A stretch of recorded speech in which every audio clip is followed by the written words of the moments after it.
damai guys. Perkenalkan, nama saya Imadi Restu Steja, NIM 1803052 dari Universitas Widya Usada Semarang. Di video ini kita akan membahas tentang penata laksanaan fisioterapi terhadap penyakit paru obstruktif kronis, yang dimana video ini saya buat untuk memenuhi tugas perkuliahan kardio respirasi yang diampu oleh dosen Ibu Suci Amanati. Sebelum itu saya mengucapkan selamat kepada kampus kita tercinta yang sekarang telah menjadi universitas. Nah, sebelum kita lanjut ke penata laksanaan fisioterapi, sorry ada suara-suara helikopter guys.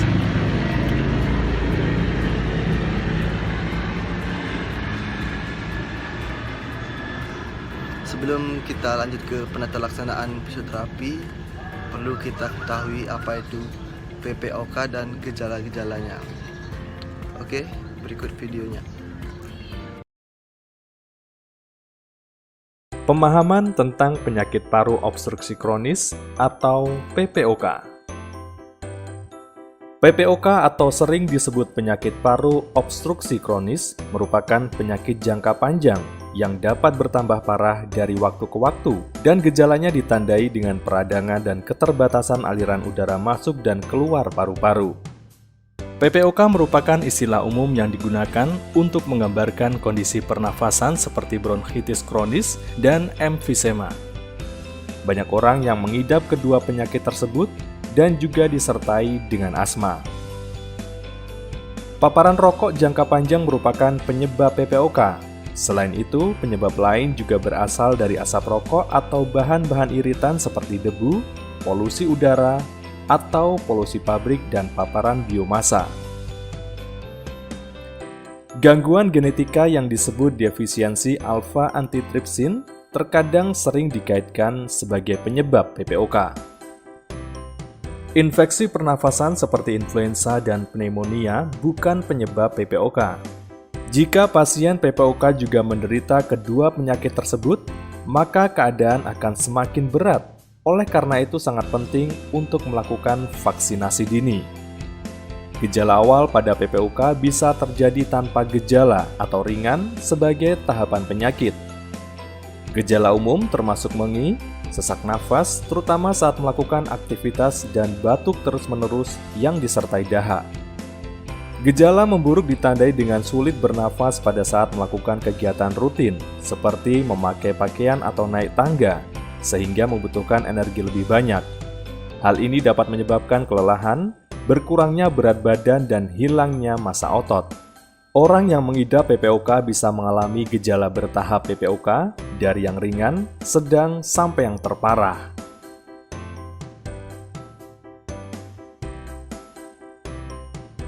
Fungsi paru normal jika udara yang dihirup dalam prosesnya melewati saluran udara atau trakea atau bronkial di paru-paru.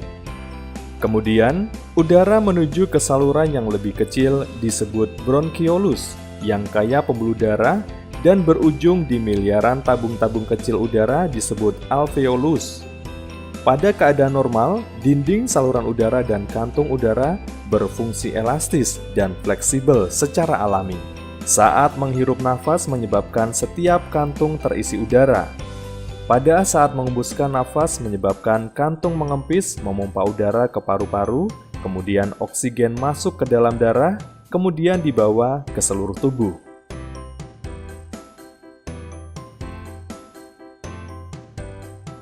Namun, pada penderita PPOK saluran udara atau trakea menjadi tebal dan meradang, serta memproduksi banyak lendir, yang biasanya lendir ini bisa menyumbat saluran udara dan membuat sulit untuk bernafas.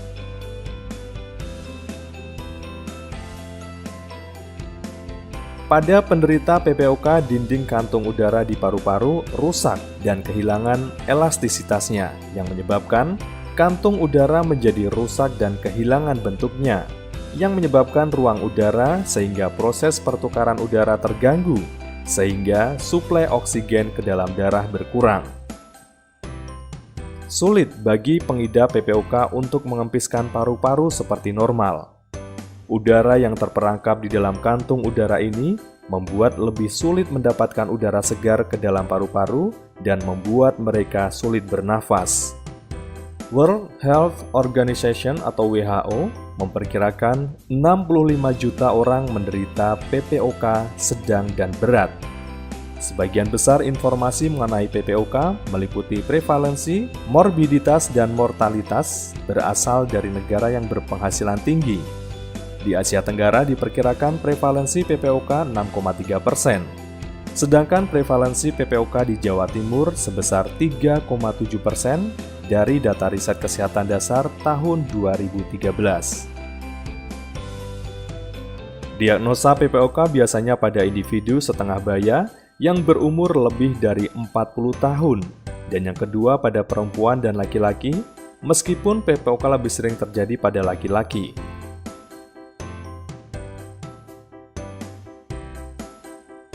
Tingkat PPOK terus meningkat di seluruh dunia karena rokok dan memburuknya polusi udara, sementara tidak ada obat untuk PPOK.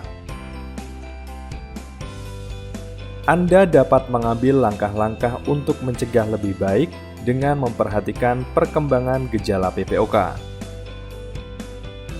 Dengan konsultasi ke dokter lebih awal, terapi, dan intervensi, perubahan gaya hidup dengan berhenti merokok, rehabilitasi paru, makan makanan yang sehat, dan olahraga teratur, dan selalu berpikir positif.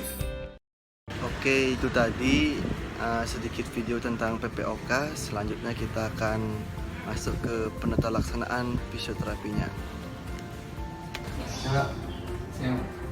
Yang bisa saya bantu?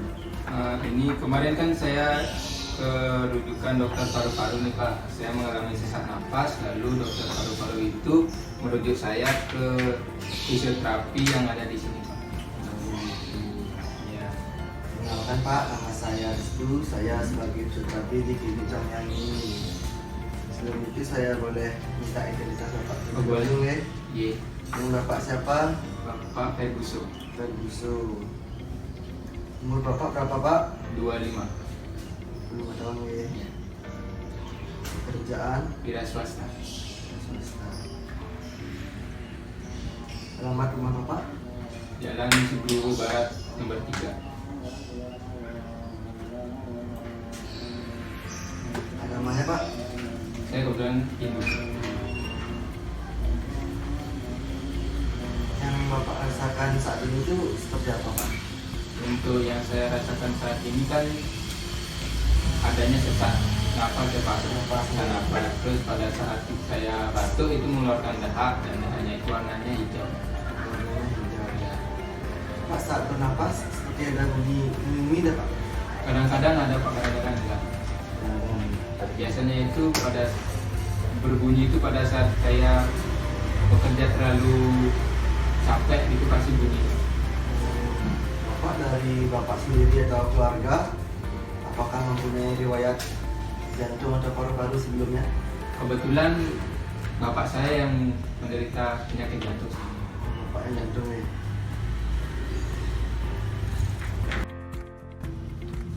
Apakah yang Bapak rasakan sekarang ini mengganggu Bapak dalam aktivitas pekerjaan Bapak? Untuk pada saat ini kan ini masih istirahat dan masih aktif. Jadinya untuk mengganggu itu tidak terlalu mengganggu, tapi pada saat saya terjun ke lapangan, saya bekerja terlalu capek itu jadinya saya itu susah untuk bernafas. Berarti sesak itu timbul pas Bapak kecapean. Kecapean saat kerja. Pada saat seperti apa Bapak merasa biasa bernafas? Pada saat istirahat, duduk, baring. Pak sebelumnya sudah pernah cek ronsen atau scan Pak? Pernah Pak? Boleh saya lihat?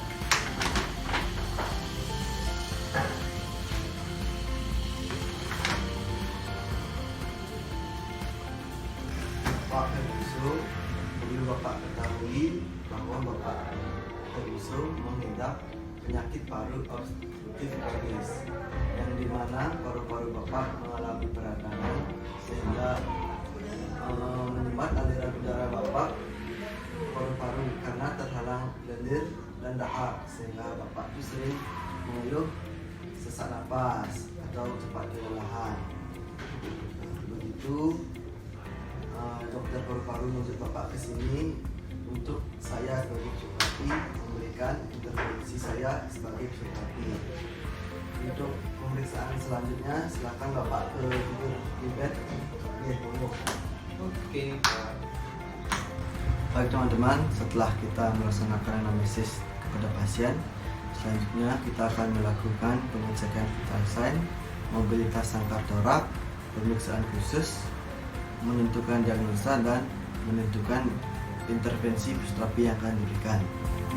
Si Bapak Ferguson, mohon izin saya mengecek tekanan darah Bapak terlebih dahulu.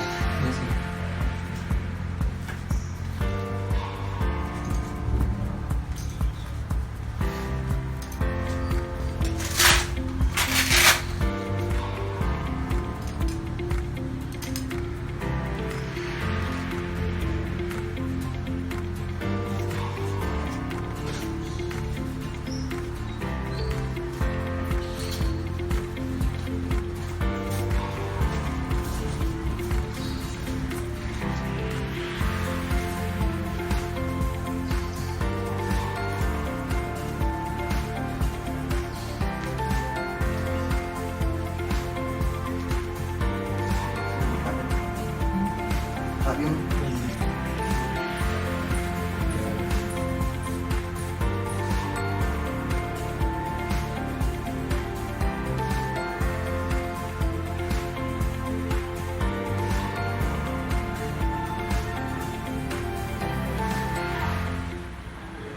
Berapa, Pak? Untuk tensi Bapak normal 110/90. Baik Pak, pemeriksaan selanjutnya adalah pengecekan suhu tubuh Pak. Iya. Sekarang masuknya Pak. Sini.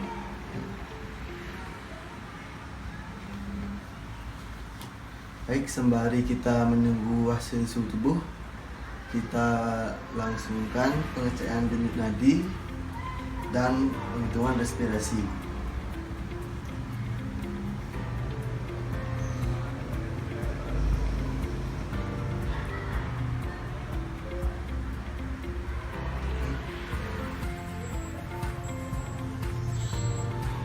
Suhu tubuh Bapak 35,5 ya. Bapak, selanjutnya pengecekan sangkar torak untuk mengetahui adanya sesak napas atau tidak panggil. Pak, ya.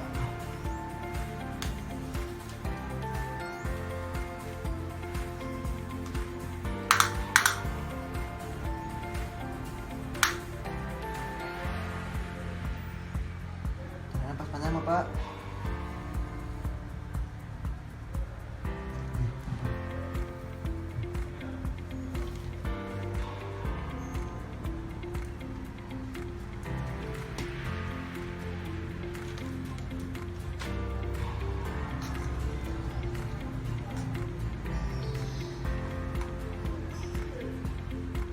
Panjang Pak. Ya. Pak.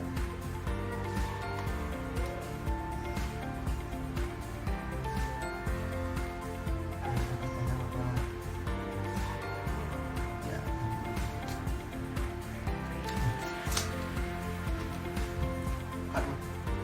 Oke teman-teman, selanjutnya kita akan melakukan pemeriksaan khusus. Permisi Bapak Ferguson, boleh diangkat sedikit bajunya ya?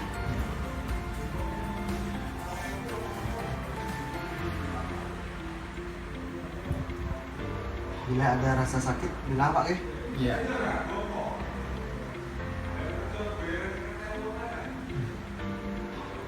Gak ada rasa sakit kan ya? Iya.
teman-teman, kita masuk ke penata laksanaan fisioterapi. Yang pertama, saya akan memberikan teknik perkusi tak teman kepada pasien Bapak Ferguson ini. Si Bapak dengan membentukkan mangkok pada tangan.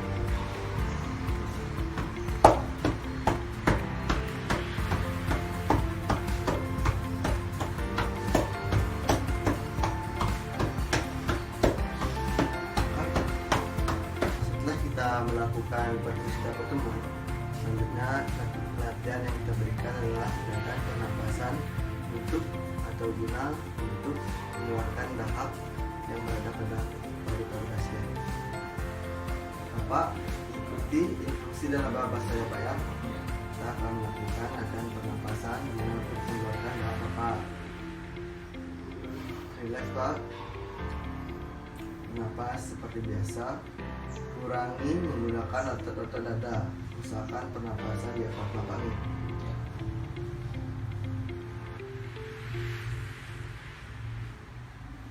Rasakan napas Bapak.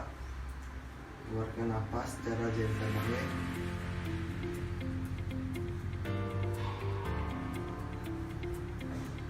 Tarik napas. Tahan selama 2 detik. 1, 2, 3. Kemudian batukan. Tarik napas, jangan terlalu dalam, jangan dalam. Tahan selama 2 detik. Kemudian batukan lagi sekali Pak. Nah, baik. Tarik napas seperti biasa secara gentle dan santai.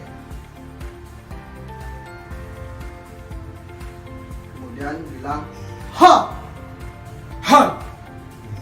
Ini sekali Bapak. Napas santai, jangan terlalu dalam. Bilang ha. Kan. Baik, Bapak dan Bisu. Mungkin itu yang latihan itu yang dapat saya berikan kepada Bapak. Tolong Bapak latih lagi di rumah. Kalau bisa latihan ini Bapak lakukan setiap pagi sebelum makan 2-4 kali per hari Pak.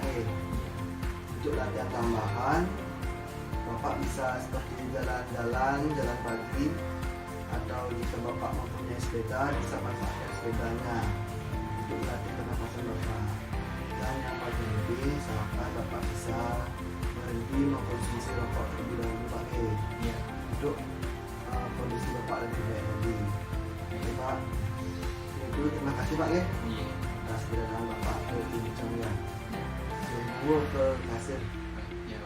Oke, sekian video dari saya tentang penelaksanaan fisioterapi terhadap penyakit paru obstruktif kronis. Maaf bila masih banyak kekurangan dan salah-salah kata. Semoga video ini dapat bermanfaat bagi kita semua dan menambah wawasan kita semua. Oke, akhir kata saya ucapkan terima kasih. Sekut.